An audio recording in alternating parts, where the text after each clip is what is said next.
បាទបងអូនអញ្ចឹងបងសុំសួរបងអូនសំណួរតើតើនរអ្នកម្ដាយណាបងណាបាទសំណួរទី1នោះគឺ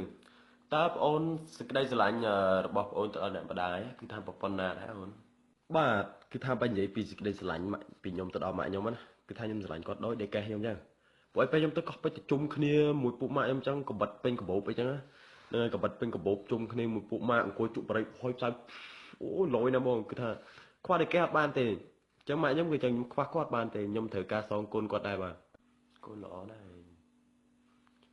នួនទី2តើបងអូនបានសងគុណអ្នកម្ដាយបែបខ្លះហើយ